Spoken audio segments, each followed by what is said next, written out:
ದತ್ ಅವರು ಎಲ್ಲರಿಗೂ ನಮಸ್ಕಾರ. Welcome back to Pathashala Academy. So ನಾವು ಇವತ್ತು ಸ್ಟಡಿ ಮಾಡ್ತಿದ್ದೀವಿ ಕ್ಲಾಸ್ 4 ಸಂವಿಧಾನದ ರಚನೆ. ಸೊ ನಿನ್ನೆ ಕ್ಲಾಸಲ್ಲಿ ಏನು ಮಾಡಿದ್ದೀವಿ ನಾವು, ಐತಿಹಾಸಿಕ ಹಿನ್ನೆಲೆ, ಅದರ ಜೊತೆಗೆ ಪ್ರೀವಿಯಸ್ ಇಯರ್ ಕ್ವಶನ್ ಪೇಪರ್ಗಳನ್ನು ಸಹ ನಾವು ನೋಡಿದ್ವಿ. ಸೊ ಈಗ ನಾವು ಮಾಡ್ತಾ ಇರೋದೇನು, ಸಂವಿಧಾನದ ರಚನೆ. ಮೊದಲಿಗೆ ಸಂವಿಧಾನದ ರಚನೆಯ ವರ್ಗೀಕರಣವನ್ನು ನೀಡಿದವರು ಯಾರು? ಸೊ ಸಂವಿಧಾನ ರಚನೆಯ ವರ್ಗೀಕರಣವನ್ನು ಮೊದಲಿಗೆ ನೀಡಿದ್ದು ಅರಿಸ್ಟಾಟಲ್ ಯಾರು? ಒಬ್ಬ ಗ್ರೀಕ್ನ ತತ್ವಜ್ಞಾನಿ. ಯಾರಿವರು? ಗ್ರೀಕ್ನ ತತ್ವಜ್ಞಾನಿ. ನಿಮಗೆ ನೆನಪಿರಬಹುದು, ಜಗತ್ತಿನ ಶ್ರೇಷ್ಠ ಗುರು ಶಿಷ್ಯ ಪರಂಪರೆ ಅಥವಾ ಗುರು ಪರಂಪರೆ ಅಂತ ಕರೀತಾರೆ ಇವರಿಗೆ. ಫಸ್ಟ್ನೇಕ್ ಯಾರು? ಸಾಕ್ರೆಟಿಸ್ನ ನಂತರ ಸಾಕ್ರೆಟಿಸ್ನ ಗುರು, ಸಾಕ್ರೆಟಿಸ್ನ ಶಿಷ್ಯ ಪ್ಲೇಟೋನ ಶಿಷ್ಯ ಅರಿಸ್ಟಾಟಲ್ ಅವರ ಶಿಷ್ಯ ಅಲೆಕ್ಸಾಂಡರ್, ಮ್ಯಾಸಿಡೋನಿಯಾದ ರಾಜ.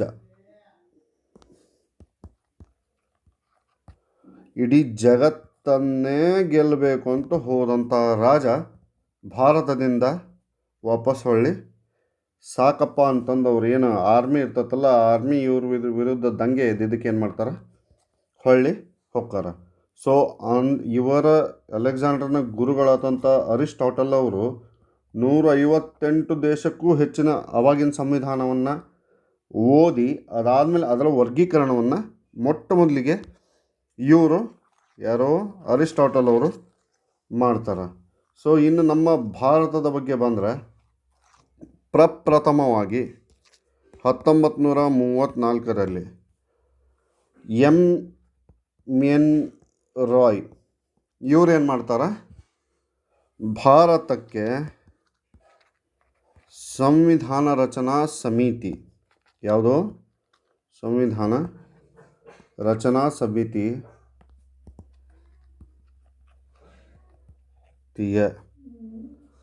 ಅಗತ್ಯವನ್ನು ಪ್ರಪ್ರಥಮ ಬಾರಿಗೆ ಪ್ರತಿಪಾದಿಸ್ತಾರೆ ಇವರು.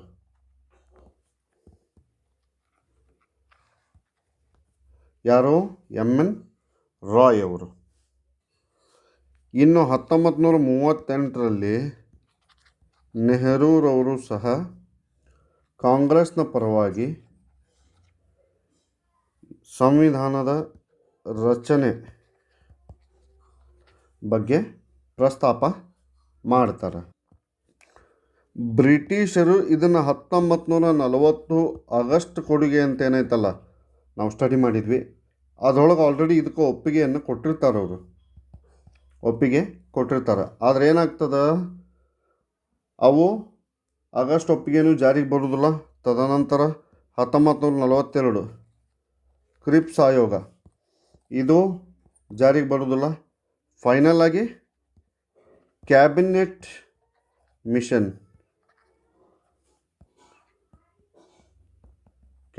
ಮಿಷನ್ ಒಳಗೆ ಏನಕ್ಕತಿ, ಭಾರತ ಸಂವಿಧಾನ ರಚನಾ ಸಮಿತಿದು ಆಲ್ಮೋಸ್ಟ್ ಎಲ್ಲ ಕ್ಲಿಯರಾಗಿ ಒಪ್ಪಿಗೆಯನ್ನು ಪಡಿತಾರೆ.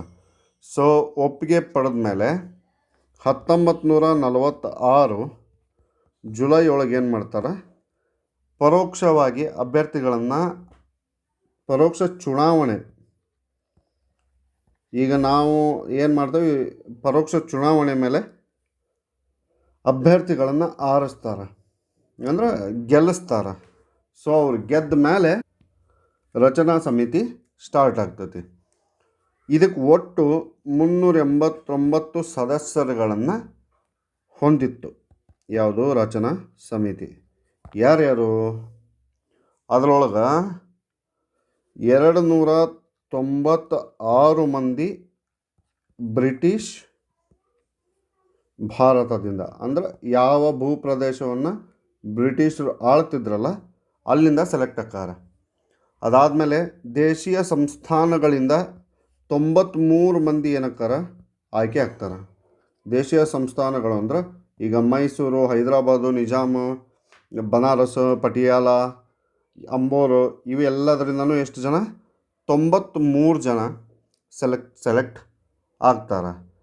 ಹೀಗೆ ಪರೋಕ್ಷವಾಗಿ ಏನು ಚುನಾವಣೆ ಆಗ್ತದಲ್ಲ ಅದರಾಗ ಕಾಂಗ್ರೆಸ್ ಏನಿದಲ್ಲ ಕಾಂಗ್ರೆಸ್ ಪಕ್ಷದಿಂದ 208 ಸ್ಥಾನಗಳು, ಮುಸ್ಲಿಂ ಲೀಗಿಗೆ 73 ಸ್ಥಾನಗಳು ಸಿಗ್ತಾವು. ಇನ್ನು ಪ್ರಾತಿನಿಧ್ಯತೆ ಅಂತಂದು ಬಂದ್ರೆ ಇವ್ರು ಏನು ಮಾಡ್ತಾರೆ, ಇಲ್ಲಿ ಹಿಂದೂಗಳು, ಮುಸ್ಲಿಂ, ಆಂಗ್ಲೋ ಇಂಡಿಯನ್,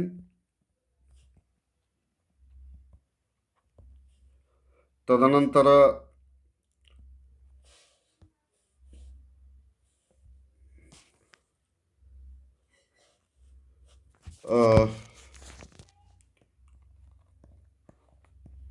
ಪರಿಶಿಷ್ಟ ಜಾತಿ ಪಂಗಡ, ಹಿಂಗೆ ಪ್ರತಿಯೊಬ್ಬರಿಗೂ ಎಲ್ಲ ವರ್ಗದವ್ರಿಗೆ ಏನು ಮಾಡ್ತಾರೆ, ಪ್ರಾತಿನಿಧ್ಯತೆಯನ್ನು ಇಲ್ಲಿ ನೀಡ್ತಾರೆ.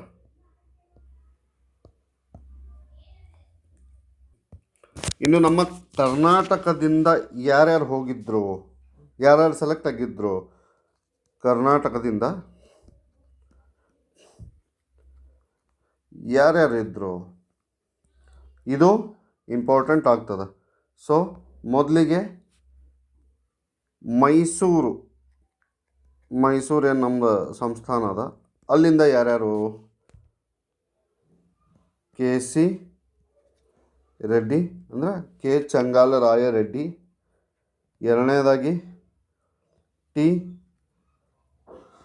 ಸಿದ್ಧಲಿಂಗಯ್ಯ ಅವರು, ಅದಾದಮೇಲೆ HR ಗುರುದೇವ ರೆಡ್ಡಿ, ತದನಂತರ SV ಕೃಷ್ಣಮೂರ್ತಿ ರಾವ್, ನಮ್ಮ ಹೆಮ್ಮೆಯ ಕೆಂಗಲ್ ಹನುಮಂತಯ್ಯನವರು, H ಸಿದ್ದವೀರಪ್ಪನವರು, ತದನಂತರ ಟಿ ಚೆನ್ನಯ್ಯ. ಇಷ್ಟು ಜನ ಮೈಸೂರು ಸಂಸ್ಥಾನದಿಂದ ಹೋಗ್ತಾರೆ. ಇನ್ನು ಕೂರ್ಗ್ ಅವಾಗ ನಮ್ಮ ಕರ್ನಾಟಕದ ಭಾಗವಾಗಿರಲಿಲ್ಲ, ಅಂದರೆ ಕೊಡಗು. ಇಲ್ಲಿಂದ ಆದವರು ಕೇವಲ ಒಬ್ಬರೇ, KM ಪುಣಚವರು. ತದನಂತರ ನಮ್ಮ ಉತ್ತರ ಕರ್ನಾಟಕ ಅಲ್ಲಿ ಪ್ರಾತಿನಿಧ್ಯವನ್ನು ಯಾರು ಮಾಡಿದ್ರು, ಇದಕ್ಕೇನಂತರ ಬಾಂಬೆ ಕರ್ನಾಟಕ ಅಂತ ಕರೀತಿದ್ರು ಅವಾಗ. ಬಾಂಬೆ ಕರ್ನಾಟಕ ಪ್ರಾತಿನಿಧ್ಯ ನೀಡಿದವರು S ನಿಜಲಿಂಗಪ್ಪ. ನನ್ನ ಕನ್ನಡ ಒಂದು ಸ್ವಲ್ಪ ನೀವು ಅರ್ಥ ಮಾಡ್ಕೋಬೇಕ್ರಿ, ಭಾಳ ಹೊಲಸೈತೆ ನಂದು. Next R Diwakar. ಇಷ್ಟು ಜನ ಕರ್ನಾಟಕದಿಂದ ನಮ್ಮ ಏನು ಭಾರತದ ಸಂವಿಧಾನ ರಚನಾ ಸಮಿತಿಗೆ ಆಯ್ಕೆಯಾಗಿ ಹೋಗಿದ್ದರು. ಇನ್ನು ಸಂವಿಧಾನ ರಚನಾ ಸಭೆಯಲ್ಲಿ ಯಾವ್ಯಾವ ಸಮುದಾಯಗಳ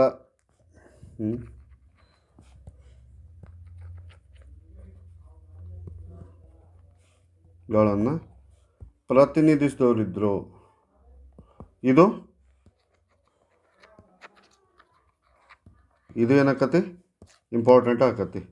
ಸೊ ಮೊದಲನೇದಾಗಿ ಆಂಗ್ಲೋ ಇಂಡಿಯನ್, ಯಾರು ಆಂಗ್ಲೋ ಇಂಡಿಯನ್, ಇವರು ಫ್ರಾಂಕ್ ಅಂಥೋನಿ. ಎರಡನೇದಾಗಿ ಕಮ್ಯುನಿಸ್ಟ್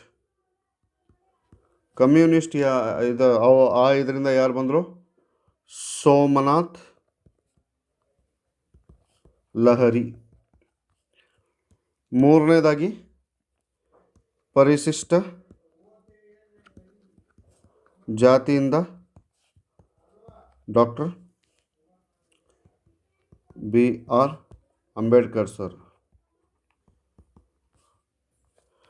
ತದನಂತರ ಇನ್ನು ಗೂರ್ಖಾ ಸಮುದಾಯದಿಂದ ಯಾರು ಬರ್ತಾರ? ಹರಿ ಬಹದ್ದೂರ್ ಬೂರಾ. ನೆಕ್ಸ್ಟ್ ಸಿಖ್ ಸಮುದಾಯದಿಂದ ಬಲ್ದೇವ್ ಸಿಂಗ್, ನಿಮಗೆ ಗೊತ್ತಿದ್ದೈತಿ ಯಾರಿವರು?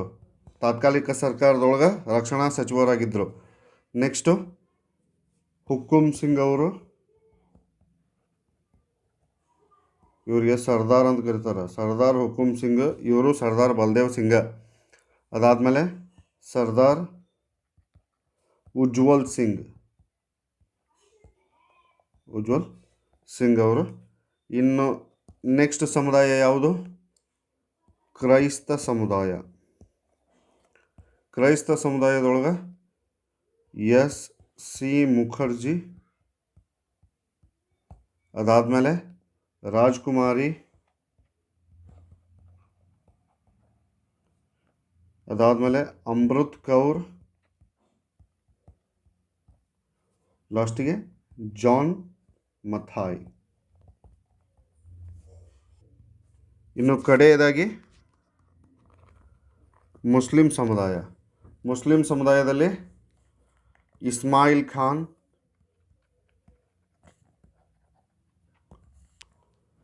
ಮೌಲಾನಾ ಹಸ್ರತ್,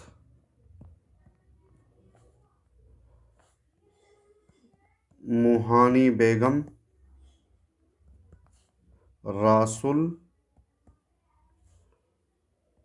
ಚೌಧರಿ, ಖಾಲಿ ಖುಸಾನ್. ಇದರೊಳಗೆ ನೀವು ನೆನಪಿಟ್ಕೊಳ್ಬೇಕಾಗಿದ್ದು ಯಾವ ಸಿಂಗಲ್ ಅದಾವೆ. ಈಗ ಫಾರ್ ಎಕ್ಸಾಂಪಲ್ ನೋಡ್ರಿ, ಕೂರ್ಗಿಂದ ಯಾರಾಗಿದ್ದರು? ಇದು ಒನ್ ವರ್ಡ್ ಕ್ವಶನ್. ಹೊಳ್ಳಿ ಬಾಂಬೆ ಕರ್ನಾಟಕದಿಂದ ಇಬ್ಬರು ಅದಾರ.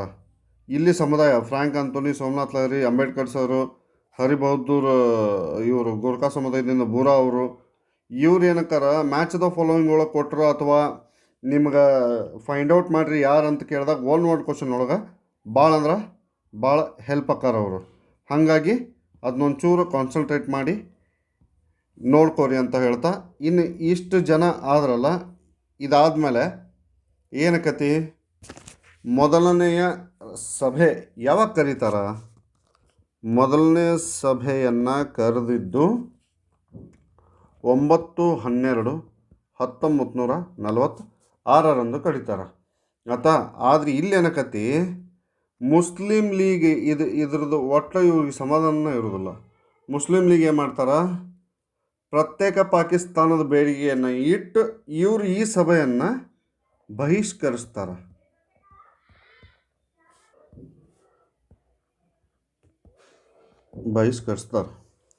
ಅದಾದಮೇಲೆ ಕೇವಲ 211 ಜನ ಸದಸ್ಯರು ಏನು ಮಾಡ್ತಾರೆ? ಸಭೆ ಒಳಗೆ ಹಾಜರಿರ್ತಾರೆ. ಇನ್ನೊಂದೇನಕತಿ, ಈ 211 ಜನದೊಳಗೆ ಹಿರಿಯರಾದಂತಹ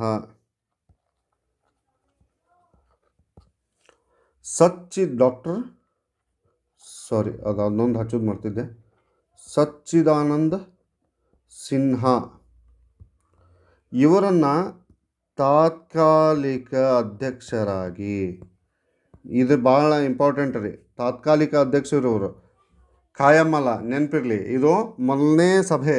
ಹೀಗಾಗಿ ಇವ್ರನ್ನ ತಾತ್ಕಾಲಿಕ ಅಧ್ಯಕ್ಷರನ್ನಾಗಿ ಆಯ್ಕೆ ಮಾಡ್ತಾರೆ. ಅದಾದಮೇಲೆ ನೆಕ್ಸ್ಟ್ ಸೆಕೆಂಡ್ ಒನ್ ಯಾವಾಗ? 11/12/1946 ಅಂದ್ರೆ 2 ದಿವಸ ಆದಮೇಲೆ ಇಲ್ಲೇ ಮಾಡ್ತಾರೆ. ಡಾಕ್ಟರ್ ರಾಜೇಂದ್ರ ಪ್ರಸಾದ್ ಅವರನ್ನು ಏನು ಮಾಡ್ತಾರೆ? ಖಾಯಂ ಅಧ್ಯಕ್ಷರನ್ನಾಗಿ ಮಾಡ್ತಾರೆ. ಎದಕ್ಕೆ ಅಧ್ಯಕ್ಷರು ಇವರು? ಸಂವಿಧಾನ ರಚನಾ ಸಭೆಯ ಅಧ್ಯಕ್ಷರು. ಇದೊಂದು ನೆನಪಿರಲಿ. ಎದರ ಅಧ್ಯಕ್ಷರು? ಸಂವಿಧಾನ ರಚನಾ ಸಭೆಯ ಅಧ್ಯಕ್ಷರು. ಇವ್ರ ಜೊತೆ ಏನು ಮಾಡ್ತಾರೆ? ಎಚ್.ಸಿ. ಮುಖರ್ಜಿ ಇವ್ರನ್ನೇನು ಮಾಡ್ತಾರೆ? ಉಪಾಧ್ಯಕ್ಷರನ್ನಾಗಿ ಮಾಡ್ತಾರೆ. B.N. ರಾವ್ ಇವ್ರಿಗೇನು ಮಾಡ್ತಾರೆ? ಸಂವಿಧಾನ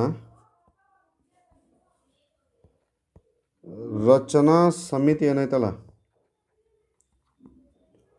ಸಂವಿಧಾನಿಕ ಏನು ಮಾಡ್ತಾರೆ, ಸಂವಿಧಾನಿಕ ಸಲಹೆಗಾರರು. ಯಾರಿವರು? ಸಲಹೆಗಾರರಾಗಿ ಇವ್ರು ಏನು ಮಾಡ್ತಾರೆ, ಇವ್ರನ್ನ ಅಪಾಯಿಂಟ್ ಮಾಡ್ತಾರೆ. ಇನ್ನು ನೆಕ್ಸ್ಟು ನಮ್ಮ ಚಾಚಾ ನೆಹರೂರವ್ರು ಏನು ಮಾಡ್ತಾರೆ, 13/12/1946 ಧ್ಯೇಯಗಳ ನಿರ್ಣಯವನ್ನು ಮಂಡಿಸ್ತಾರೆ. ಧ್ಯೇಯಗಳ ನಿರ್ಣಯ ಅವರು ಮಂಡಿಸಿರ್ತಾರೆ. ಅದಾದಮೇಲೆ 22/01/1947 ಅದನ್ನೇನು ಮಾಡ್ತಾರೆ, ಅಳವಡಿಸಿಕೊಳ್ತಾರೆ. ಈ ಧ್ಯೇಯಗಳ ನಿರ್ಣಯ ಅಂತಂದ್ರೆ ಏನು? ಧ್ಯೇಯಗಳ ನಿರ್ಣಯ ಅಂತಂದ್ರೆ ಭಾರತವು ಒಂದು ಸಾರ್ವಭೌಮ, ಇವು ಭಾಳ ಇಂಪಾರ್ಟೆಂಟು, ಸಾರ್ವಭೌಮ ಪ್ರಜಾಸತ್ತಾತ್ಮಕ ಗಣರಾಜ್ಯ ಅಂತ ಎಲ್ಲರೂ ಸೇರಿ ಒಪ್ಕೊತಾರೆ. ಇದನ್ನು ಏನಂತ ಹೇಳ್ತೇವೆ, ಧ್ಯೇಯಗಳ ನಿರ್ಣಯ. ಇದು ಇನ್ ಶಾರ್ಟ್ ಫಾರ್ಮ್ನಾಗ ಇನ್ ಬ್ರೀಫಾಗಿ ಹೇಳ್ಬೇಕಂದ್ರೆ ಫಸ್ಟ್ ಒಂದು ಹೇಳ್ತಾನೆ ಕೇಳ್ರಿ. ಭಾರತ ಒಂದು ಸ್ವತಂತ್ರ ಸಾರ್ವಭೌಮ ಗಣರಾಜ್ಯ ಅಂತ ಘೋಷಿಸ್ತಾರೆ. ನೆಕ್ಸ್ಟ್ ಏನಕ್ಕತಿ, ಭವಿಷ್ಯದೊಳಗೆ ಇನ್ ಫ್ಯೂಚರ್ ಒಳಗೆ ಆಡಳಿತ ನಡ್ಸಕ್ಕೆ ಭಾರತಕ್ಕೆ ಒಂದು ಸಂವಿಧಾನ ಬೇಕು ಅಂತ ಘೋಷಿಸುವ ಅಧಿಕಾರವನ್ನು ಭಾರತ ತಗೊಂಡತಿ. ಅದಾದಮೇಲೆ ಏನೈತಿ, ನಮ್ಮ ಭಾರತ ಐತಲ್ಲ, ಸ್ವತಂತ್ರ ಭಾರತ ಹಾಗೂ ಅದರ ಸಂಯೋಜನೆಗೆ ಒಳಪಟ್ಟ ಭಾಗಗಳನ್ನು, ಅದರ ಏನು ಸರ್ಕಾರದ ಅಂಗಗಳದು, ಅದರ ಅಧಿಕಾರವನ್ನು ನಾವು ಜನತೆಯಿಂದಲೇ ಪಡಿತೇವೆ. ಅಂದರೆ by the people, from the people, for the people ಅಂತ. ಇಲ್ಲಿ ಏನೈತಿ, ಇಲ್ಲಿ ಕಾನೂನುಗಳನ್ನು ಏನು A to Z ಮಾಡೋ ಅಧಿಕಾರವನ್ನು ಸಂವಿಧಾನಕ್ಕೆ ನೀಡೇವಿ. ಇದು ಅಷ್ಟು ಧ್ಯೇಯಗಳ ನಿರ್ಣಯದೊಳಗೆ ಬರ್ತೈತಿ. ಇನ್ನು ನೆಕ್ಸ್ಟ್ ಏನು, ಇನ್ನು ಈ ಧ್ಯೇಯಗಳ ನಿರ್ಣಯ, ಈಗ ನಾವು ಧ್ಯೇಯಗಳನ್ನು ಅಳವಡಿಸಿಕೊಂಡ್ವಿ, ಅದನ್ನು ನಿರ್ಣಯವನ್ನು ಅಳವಡಿಸ್ಕೊಂಡಿದ್ದು ಯಾವಾಗ, 1947 ಜನವರಿ 22ರಂದು ಧ್ಯೇಯಗಳ ನಿರ್ಣಯವನ್ನು ಅಳವಡಿಸ್ಕೊಳ್ತಾರ. ಇದಾದಮೇಲೆ ಸಂವಿಧಾನ ರಚನೆಗೆ ಸಂಬಂಧಪಟ್ಟಂತೆ ಈಗ ಸಮಿತಿಗಳು ಬರ್ತವೆ. ಒಟ್ಟು 22 ಸಮಿತಿಗಳನ್ನು ಮಾಡ್ತಾರೆ. ಎಷ್ಟು? ಒಟ್ಟು 22. ಈ 22 ಸಮಿತಿಗಳ ಒಳಗೆ ಅತ್ಯಂತ ಪ್ರಮುಖವಾದದ್ದು ಯಾವುದು? ಕರಡು ಸಮಿತಿ. ಇದು ಯಾರ ಅಧ್ಯಕ್ಷತೆಯಲ್ಲಿರ್ತತಿ? ಇದು 29/8/1947 ಡಾಕ್ಟರ್ BR ಅಂಬೇಡ್ಕರ್ ಅವರ ಅಧ್ಯಕ್ಷತೆಯಲ್ಲಿ ಈ ಸಮಿತಿಯನ್ನು ರಚಿಸ್ತಾರೆ. ಯಾವುದು? ಕರಡು ಸಮಿತಿ. ಈ ಸಮಿತಿಯೊಳಗೆ ಎಷ್ಟು ಜನ ಇರ್ತಾರೆ? ಒಟ್ಟು 7 ಜನ ಇರ್ತಾರೆ. ಅದರೊಳಗೆ ಒಂದನೇದವರು ಅಂಬೇಡ್ಕರ್ ಸರ್, ಎರಡನೇದವರು, ಈಗ ಒಂದನೇದವ್ರಂತೂ ಅಂಬೇಡ್ಕರ್ ಸರ್ ಆದರು, ಎರಡನೇದವರು ಗೋಪಾಲ್ ಸ್ವಾಮಿ, ಮೂರನೇದವರು ಅಲ್ಲಾಡಿ Krishnaswamy Iyengar, ನಾಲ್ಕನೇದವರು KM Munshi, ಐದನೇದವರು Syed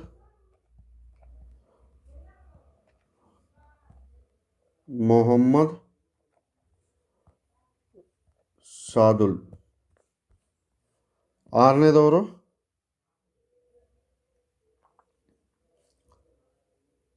N Madhavrao, ಏಳನೇದವರು TT Krishnamachari. ಇವರು ಇಷ್ಟು ಜನ ಇರ್ತಾರೆ. ಅಂಬೇಡ್ಕರ್ ಅವರು ಸಂವಿಧಾನದ ರಚನೆಯಲ್ಲಿ ಮಹತ್ವದ ಪಾತ್ರವನ್ನು ವಹಿಸ್ಕೊಂಡಿದ್ದರಿಂದ ಇವ್ರಿಗೆ ಏನಂತ ಕರಿತೇವೆ? ಸಂವಿಧಾನ ಶಿಲ್ಪಿಗಳು ಅಂತ ನಾವೇನು ಮಾಡ್ತೇವೆ? ಅಂಬೇಡ್ಕರ್ ಸರ್ ಅವರನ್ನು ಕರಿತೇವೆ. ಇನ್ನು ಈ ಸಂವಿಧಾನ ರಚನಾ ಸಮಿತಿ ಏನೈತಲ್ಲ, ಸಮಿತಿ ಒಟ್ಟು ಎಷ್ಟು ಬಾರಿ ಸೇರ್ತತಿ? 12 ಬಾರಿ ಅಧಿವೇಶನವನ್ನು ಸೇರ್ತಾರೆ ಇವರು ತಗೊಂಡ ಟೈಮ್ ಸಂವಿಧಾನಕ್ಕೆ 2 ವರ್ಷ 11 ತಿಂಗಳು 18 ದಿನ ತಗೊತಾರೆ. ಇನ್ನು ಇದನ್ನು ಪರಿಶೀಲಿಸೋಕೆ ಟೋಟಲ್ ಕರಡನ್ನು ಪರಿಶೀಲಿಸೋಕೆ ಅವ್ರು ತೊಗೊಂಡಿದ್ದ ಟೈಮು 114 ದಿನಗಳು. ಅದಾದಮೇಲೆ ಏನು ಮಾಡ್ತಾರೆ? 4/11/1948 ಕರಡು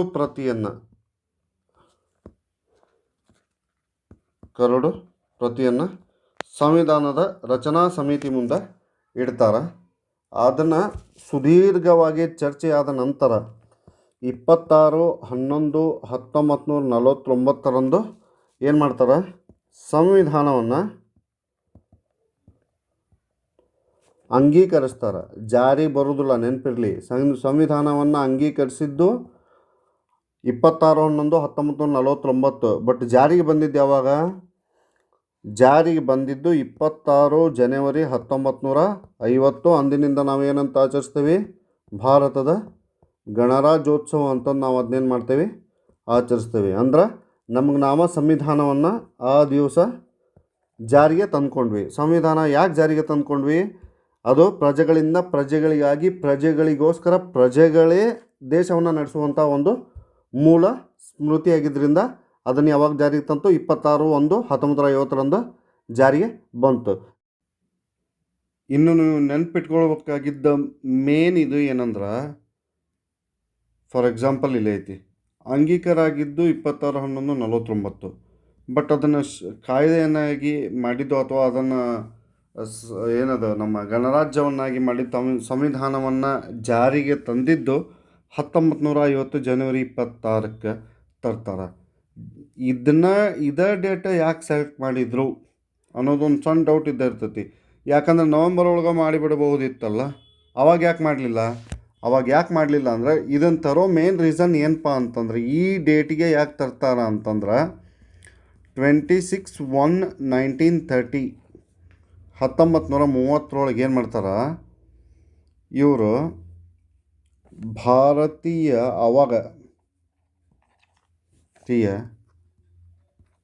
ರಾಷ್ಟ್ರೀಯ ಕಾಂಗ್ರೆಸ್ ಏನು ಮಾಡಿರ್ತಂದ್ರೆ ಪೂರ್ಣ ಸ್ವರಾಜ್ ದಿನವಾಗಿ ಪೂರ್ಣ ಸ್ವರಾಜ್ ದಿನವಾಗಿ 1930 ಆಚರಿಸಿರ್ತೈತಿ. ಹಾಗಾಗಿ ಅದು ಯಾವಾಗ? 26 ಜನವರಿಗೆ ಆಚರಿಸಿರ್ತೈತಿ. ಹೀಗಾಗಿ ಇವ್ರು ಏನು ಮಾಡ್ತಾರೆ? ನಾವು ಇದೇ ಡೇಟಿಗೆ ಸಂವಿಧಾನವನ್ನು ಜಾರಿಗೆ ತರ್ತೇವೆ ಅಂಥೇಳಿ ಕರೆಕ್ಟ್ 20 ವರ್ಷದ ನಂತರ ಏನು ಮಾಡ್ತಾರೆ? ಅದೇ ದಿನಕ್ಕೆ ಸಂವಿಧಾನವನ್ನು ಜಾರಿಗೆ ತರ್ತಾರೆ. ಇದಾಗಿತ್ತು ನಮ್ಮ ಭಾರತ ಸಂವಿಧಾನದ ರಚನೆ. ನೆಕ್ಸ್ಟು ಇದ್ರದ್ದು ಲಕ್ಷಣಗಳು ಮತ್ತು ಪ್ರಸ್ತಾವನೆ ಅಥವಾ ಪ್ರಿಯಂಬಲನ್ನು ಅದರೊಂದಿಗೆ ಪ್ರೀವಿಯಸ್ ಇಯರ್ ಕ್ವಶನ್ ಪೇಪರ್ಸ್ಗಳನ್ನು ಸಹ ನಾವು ನೆಕ್ಸ್ಟ್ ಕ್ಲಾಸ್ ಒಳಗೆ ನೋಡೋಣ ಅಂತ ಹೇಳ್ತಾ, ಇದಾಗಿತ್ತು ನಮ್ಮ ಇಂದಿನ ಕ್ಲಾಸು. ಸೊ ನಿಮ್ಗೆ ವಿಡಿಯೋ ಇಷ್ಟ ಆಗಿದ್ರೆ ದಯವಿಟ್ಟು ಲೈಕು, ಶೇರು, ಸಬ್ಸ್ಕ್ರೈಬು ಅಂತ ಏನೇನೋ ಅಂತಾರೆ ಅದನ್ನ ಚೂರು ಮಾಡಿ. ಯಾರಿಗೆ ಕಾನ್ಸ್ಟಿಟ್ಯೂಷನ್ ಕಲೀಲಿಕ್ಕೆ ಇಂಟ್ರೆಸ್ಟ್ ಅದ ದಯವಿಟ್ಟು ಅವರಿಗೆ ನಮ್ಮ ಕ್ಲಾಸನ್ನು ಶೇರ್ ಮಾಡಿರಿ. ಯೂಟ್ಯೂಬ್ ಒಳಗೆ ಒಂದು ಹೊಸ ಗಂಟೆ ತೊಗೊಂಡವ್ರಿ ನಾವು. ಯಾರ್ಯಾರು ಸಬ್ಸ್ಕ್ರೈಬ್ ಮಾಡ್ತೀರಿ, ಇಲ್ಲಿ ಬಾಜುಕ್ಕೊಂದು ಗಂಟೆ ಐತಿ, ಹೋಗಿ ಡನ್ ಅಂತಂದು ಸ್ವಲ್ಪ ಕೈ ಮೇಲೆ ಹೊಡಿರಿ. ಅಂದ್ರೆ ನಾವು ಏನೇನು ಹೊಸ ವಿಡಿಯೋ ಅಪ್ಲೋಡ್ ಮಾಡಿದ್ದು ಸೀದಾ ನಿಮ್ಮ ಮೊಬೈಲ್ಗೆ ಚಕ್ ಅಂತ ಬರ್ತಾವೆ, ನೀವು ಪಟ್ ಅಂತ ಓದ್ಕೊಳಕ್ಕೆ ಬರ್ತೈತಿ ಅಂತ ಹೇಳ್ತಾ ಎಲ್ಲರಿಗೂ ದತ್ತಗುರು ನಮಸ್ಕಾರ.